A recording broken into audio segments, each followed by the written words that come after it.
Hello and welcome. My name is Tana Llias from the Palmetto Bay Business Association, and I am very fortunate today to be sitting with Gabby Martinez-Fonts from Alexander Montessori.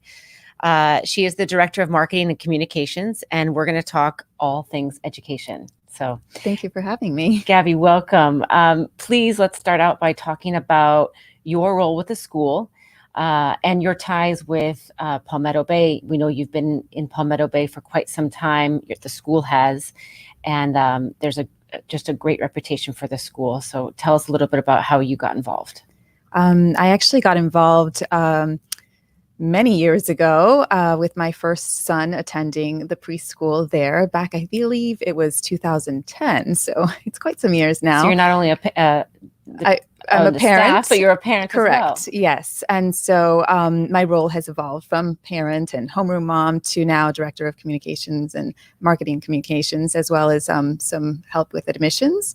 And 3 of our 4 campuses of Alexander Montessori are in Palmetto Bay. So we certainly are a big part of that community. Our elementary campus has about 6 acres, and our Old Cutler campus has about 2 acres, with hundreds of students that just enjoy their education and their experience there. So why 3 campuses? We actually have 4. 4 campuses. Sorry. Yes. The original campus was the home of Mr. McGee and Mrs. McGee. It started 57 years ago. So Alexander is a family-owned business, and they started the school out of just searching for a school for their 2 young boys. And so Mrs. McGee, she is both of them, Mr. and Mrs. McGee, were just pioneers, and they decided to start a Montessori school in their home on the Red Road campus. So it is a historic home. It's converted, their carriage house was converted to the first classroom. That is now currently White Door. And then their living room downstairs area is the Red Door classroom that still exists today. So we do have 1 preschool campus that still remains in the Red Road campus, and then 3 in Palmetto Bay. That's great. I've actually been on campus at several of them, and each of the campuses have a very different feel. And I did not know that was the original house. That is, yes. That's a great story. Well, you've been members of the Palmetto Bay Business Association for many years, and we appreciate that partnership. So of course. Why, obviously you chose it for your children. What makes Montessori so special and unique? I would say, now I'm going to answer as a parent. From a parent point of view, I just feel it is an individualized approach to learning. From an educational point of view, it's absolutely amazing what Dr. Montessori herself kind of created. And it's over 100-year-old philosophy. She studied, she was a scientist, she researched, and she really, her findings about child growth and learning, the methods that they explored, she chose to follow the child. And that is kind of like the epitome of the Montessori approach, is following the child. Her methods emphasize freedom within limits. So a lot of parents say, oh, they do what they want. Well, there is a lot of freedom, but it's within limits. It's letting the child lead the way in their learning with minimal adult intervention. So the teacher acts kind of as a guide. One of my favorite quotes from Dr. Montessori is, free the child's potential and you will transform him into the world. So it really is an opportunity to free their potential from very young. We start at 18 months in the toddlers, just giving them the foundation for them to become independent, self-sufficient, empower them. So at a very young age, help me help myself so then I can help others. That is one of our mottos. So the teacher helps the child to help themselves, so ultimately they can do it on their own, and then they can teach others.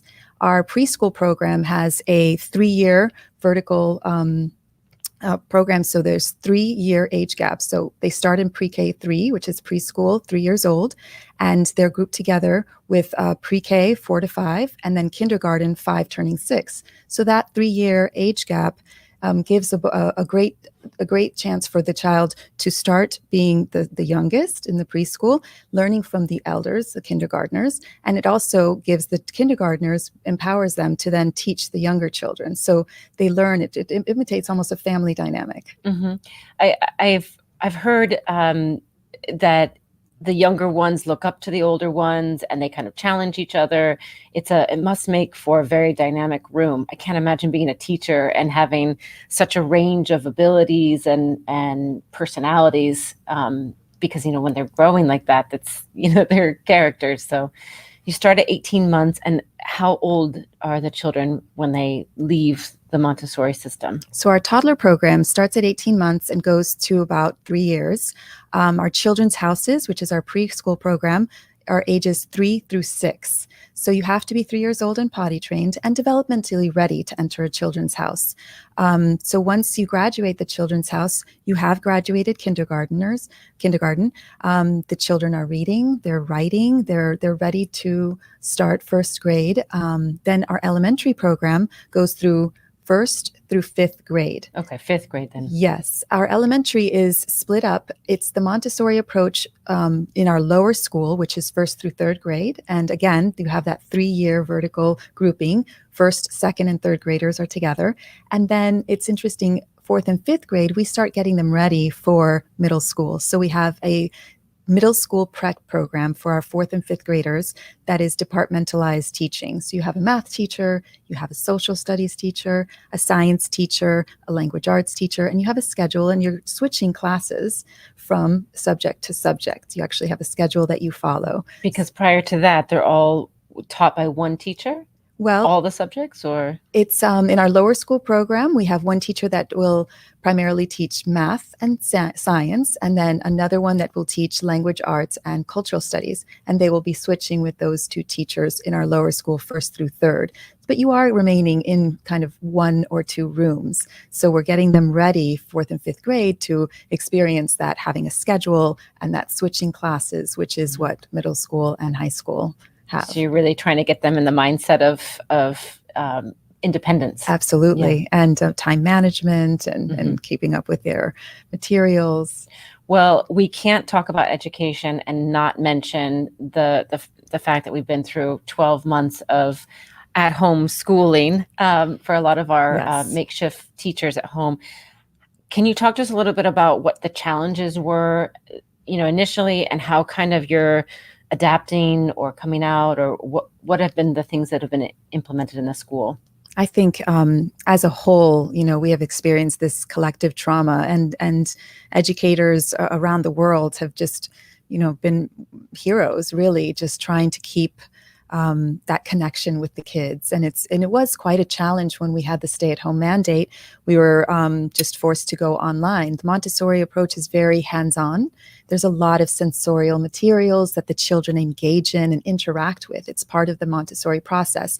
So for us having to switch to a more virtual learning style, it was definitely a challenge, but one that we did not fear from. Our IT department was right there, frontline and center. We had our teachers being very cooperative and eager to learn. So what we did is we scanned a lot of the Montessori lessons onto Google Classroom. So the children were able to access the lessons through Google Classroom, and we had a whole suggestion list as to how you can make your sensorial materials with things that you find in your home, and also a lot of printables. So you were able to print and cut out and then have those sensorial materials at home. That shift was quite challenging, but I believe that our students and teachers rose up to the occasion, and it's been working really well. We do still have a lot of families distance learning that just chose to remain distance learners. And then the majority of our families have returned on site to a live learning style with our teachers in the classroom. I mean, it was challenging for everyone, and I can imagine just with the the beads and the blocks, and especially the younger kids not being able to touch and feel and count must have been very challenging. So, what about? Let's flip the coin. How about a success story? Something that really came out of this really hard time that now you're going to say, okay, this is going to be we've learned a great deal. Maybe it's the technology, maybe it's the fact that parents are now completely into the system. Yes, I think one of the best success stories is just how we have just come together as a community. Not just the administration, but the teachers and, excuse me, the parents. We really are in this together. It took a lot of cooperation from the administration and the teachers and the parents being patient with us and helping out at home when we were online. So I think that the strong community that we really are in this together. We depend on each other. And then when we went on site, we really depend on each other to keep each other safe. So it really has formed a stronger bond within the Alexander families and community. As far as teaching perspective, some of the concepts like uploading the lessons to a Google Classroom platform has been really interesting, and parents have appreciated that, having that access to the lessons. Also, when a child is doing a certain lesson and perhaps we only have 2 of them available and a third child wants to do that lesson, well, they can open up their iPad and access that lesson. So a lot of the little bumps in the roads have become blessings on the long term. I think we've learned, I think we've grown. We've also added 2 outdoor classrooms. They are very big tents that have fans and desks and whiteboards, and the children have loved learning outside. I can only imagine. I mean, Yes. We're very lucky in South Florida to have this kind of weather and be able to do that. Absolutely. And you speak so much about community, and that's kind of the feeling I get when you talk about your Alexander families.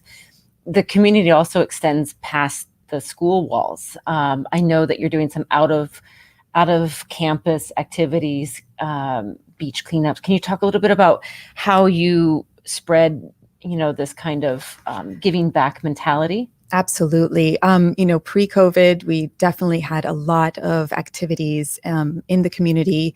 Ladybug release that Palmetto Bay has, and the village of Palmetto Bay has. We look forward to that every spring. So definitely, we love to get out there. We have the food drives that we do every year. This year definitely looked different, but it did not stop us. Again, we have to just think outside the box and be creative. And student council in the elementary program, as well as the Green Committee and the APA and the administration, just worked together and still made it happen. So we had our beach cleanup in Morningside Beach, where families in a safe way could sign up and do beach cleanups. And we've also kept our World Vision 6K walk. That was started 3 years ago by Alexander students. And it's Alexander Physical Education Program this year has decided to take that on and have the 6K walk during PE class. So students can participate. It doesn't have to be a separate Saturday event. So during PE class, students can participate. They can walk laps around our PE field, and the Alexander family, well, Mr. McGee will donate 5 cents per lap per student. So that's going to be starting now. There's going to be a $20 bonus also for the cohort that does walking or running for more than 30 laps. So we are still trying to get out there and get involved in a safe way to raise money or donate or do the beach cleanups. Another wonderful event that was started this year was the Green Committee started a Green Challenge, and that could be done at home. Individual families could just participate by going out to parks and keeping a journal of the parks that they visited. They could also list names of plants and animals that they saw, perhaps rocks or fossils. They could list them in their journals, draw them. They get extra points for the Latin name. Okay. Okay. And they could plant trees. They could plant plants. And all of these would be kept in a journal. And they were turned in. And there was several winners. They got their name on a plaque, and they're going to be displayed on trees in our campus. So did this by chance coincide with Earth Week or with Fairchild Challenge? It actually, the Green Committee started it a little bit before Earth Week, but it was during that time. So for the month of April, and it was quite a wonderful response that the families just embraced it. We had preschoolers getting involved with their journals and elementary students. It was wonderful to see how many kids really did get out there and enjoy our community, our parks. They looked at clouds, they learned cloud names and constellations. It was really impressive, but it definitely motivated the families to get out into the community, to take care of our community, to start recycling, and to start maybe a beach cleanup on their own on a family Sunday. Well, it is outside is one of the best places to be during these times. So I really like that encouragement for the family involvement. Yes. Let's talk a little bit business, because we are a little bit, I want to know kind of the path for the school. You talked a little bit about the history. Right. Where does the school see growth, maybe in expansion or curriculum? What are the plans for the school? Well, this year, definitely our numbers have gotten smaller due to the social distancing regulations. So especially at the younger levels, because of mandates and health, CDC requirements and regulations. But we have set up our spaces in our preschool programs to keep those social distancing mandates. Therefore, our class sizes have been smaller. We hope that in the future that will be back up to speed, absolutely, right? Absolutely, so that we could, run at full capacity at the preschool level. As far as our elementary, we have space to serve more children and more students even now. However, we've been going through some challenges and some hoops along the way because of local ordinances that we must go through, and we've been working on trying to lift those ordinances. That we just had a voting, in the fall, but we've gotten definitely some bumps in the roads out there. Some restrictions about expansion, like physical spaces, or to increase the number of students at our elementary. Okay. Yes. But we also have plans that have already been approved to improve and expand our Red Road campus, and that's the original home that is located on 57th Avenue. So those plans have already been approved. That's the one by University of Miami. So as soon as that we can afford to do that process, we will proceed with those plans to improve the preschool children's houses. Okay, so some renovations, some bolstering of the class sizes, but there's no need to create more spaces. You're very comfortable in your 4 campuses, just encouraging more enrollment. Absolutely. I understand also you have a summer program as well. We do. Can you talk about, is there space available? Can I sign up my kids? Well, because of this current situation, our preschool summer camp, unfortunately, is only open to our currently enrolled students or our will be enrolled students. So students that will join us in the fall. And that's because of keeping our kids safe, again, socially distanced. But our elementary campus is open, and we are offering 8 weeks. So throughout the summer, 8 solid weeks. There's lots of activities. Our teachers and assistants work during the summer. They're excited to start. You can sign up. There's the Montessori, What's the website? Oh, it's exactly. We have a summer camp quick link. It's www.alexandermontessori.com. Got it. So all of the information on summer camp can be found there. And the different activities. Space, correct? There is. Okay. Yes, there is still space. Yes. We're currently accepting applications. Great. And then how about enrollment for the fall? How does your enrollment work? Is it an ongoing process, or is there deadlines, or? We have what is called a rolling admission. So as long as there is space available, we accept applications. There is space available in certain levels. We accept applications online, again, using our website, www.alexandermontessori.com. The best thing to do would just be give us a call, and we offer on-site tours as well as virtual tours. So I always suggest, give us a call. Come see us, come see our program, see the kids hands-on. And if you are not comfortable with coming on site, we are also doing virtual tours where we can, schedule a Zoom meeting or using FaceTime, just so that you can see the campus, see the kids in action, talk about our program. I think that's one of the biggest, incentives is when you come on a campus and you get that, warm, fuzzy feeling that, man, this is the spot for us, whether it's your Absolutely. family or your child or whoever. I mean, experiencing that when you're going off to college is the same thing. So Right. I think I would definitely encourage, taking a tour, being on site, seeing the spaces, interacting with the kids Yes. as much as possible. Right. So that's amazing. I mean, the fact that you've got the space, you've got the curriculum, you also have kind of this own little language with the cohorts and the doors. It's an exciting place for Montessori kids. So we're going to wrap up here. And I wanted to thank you again, Gabby, for your time. I want to thank community newspapers for letting us have these 25 minutes of education talk. And we'll see you.